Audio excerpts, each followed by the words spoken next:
I'm in my 60s. People think that no one looks at you anymore. And the truth of the matter is, I have just as many people who want to sleep with me now as I ever did. There isn't that thing when you walk in the room that every guy goes, ooh, because you're not as easy as you were when you were young. And men recognize that's why they don't look at you as much. It's not because you're not as hot. You're not as easy to and you're not as easy to get rid of, and you're not as easy to keep quiet. You're not as easy to dump afterwards. You're not as easy to be a side piece. It's not that you're not as hot. You're hotter because you're more relaxed. You're less concerned about, do I look great? You know you look great. It's not because you're not as anything. It's just because you're not as easy. Oh, easy prey. This is the most delusional thing I have ever heard. They don't go ooh when she walks in the room because she's hit the wall. Regardless of what age these 304s are, they always believe that just because desperate men want to temporarily blow their back out, it means they are valuable. For those of you who have not realised it yet, this is Sharon Stone. Yes, the Sharon Stone. She hit the wall so hard that I did not even recognise her at first. Neither did I. Okay, I'm back on the dating apps. It's been like 5 months, 6 months since my last relationship. I'm ready to go on a date and possibly meet someone. I have very low expectations. Not standards, but expectations of the pool I'm choosing from, because I have a bazillion likes because y'all just swipe right on everyone, right? That's like the thing men do, I guess. I don't know. Whatever. Of those likes, I would find like maybe 5. So you liked me first. I said okay. And then you just don't message. Why? Because out of the 5 guys you swiped right on, they are amongst the top 10% of guys. And they don't think you are as hot as Sharon Stone makes you believe you are. You got that right. I definitely have selfish moments where I feel a little bit sad and lonely and sometimes envious. And not like in a nasty, horrible way, but just in a way of like, oh, it would be nice if somebody liked me or if somebody was obsessed with me. You know, that would be nice, no? Like everyone wants that little like stroke of the ego, of course. And having casual situations is not something that I am opposed to.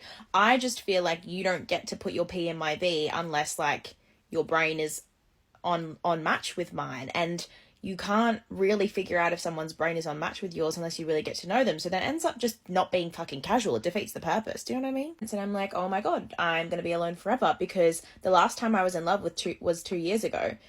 And to be honest, I wouldn't even consider that love. Like, I don't think that was real love. So then I get into this full existential crisis mode and I'm like, oh my God, have I ever been in love? And then no, I haven't, to be honest. I don't think I have. And then I go, will I ever be in love? Because it's not happening now. And I'm like, when is it going to happen? Probably never, by the looks of it. In the first few seconds of her video, she already exposes she only wants to be liked by a guy to get a stroke of her ego. So if what she defines as love is some false sense of ego boost, by having some men become obsessed with her, she better do some self-reflection before she starts looking for relationships. She needs help. I just got back home from another Bumble date. Before I go on a date, if I haven't heard from the guy, I like to check in just to make sure that the date and time, day of, still happens, which don't get me started on me having to be the one to check in. Planned our date to start at 5:30, and so I'm like, okay, ready to go. 5:10 rolls around. Hey, 5:30 still work? Oh yeah, just leaving now, see you in 5:30. At 5:30, he sends a text message saying, I'm gonna be 10 more minutes. Okay, cool. I live right by where we're gonna have dinner, so no sweat off my back. It's 5:40 and he says, I'm just pulling up. Where are you sitting? I already supposed to be at the bar on time at 5:30 waiting for him. I don't know about the camel on camo, but we're gonna roll with it.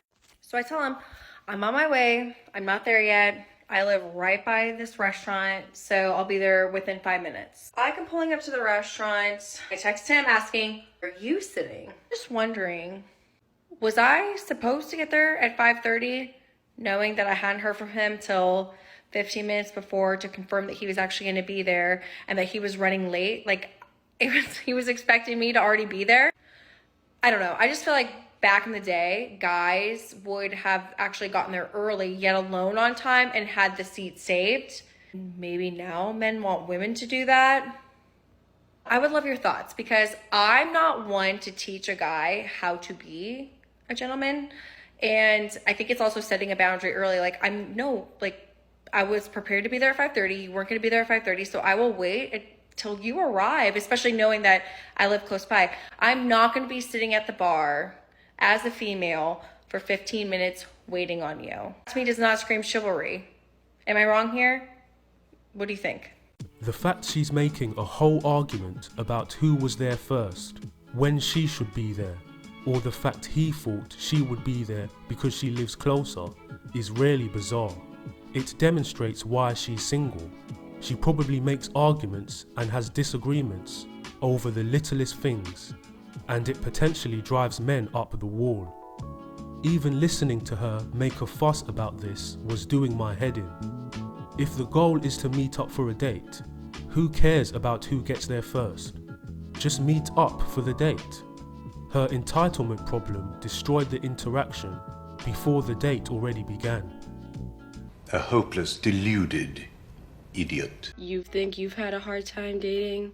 I just went on a date with a man and we went to this really nice restaurant in Seaport. And I knew the date was not going well because he kept asking me questions about my job. He was confused as to how I could afford my apartment. For context, I pay like $2,500 and I live alone, which I think is a really good deal for Boston.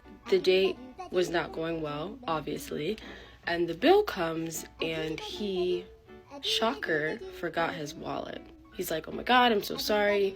I forgot my wallet. Like, do you mind if I just Zelle you like everything or whatever, because I want to pay for the date, whatever. So I'm like, okay, sure, like no problem at all. I pay the bill.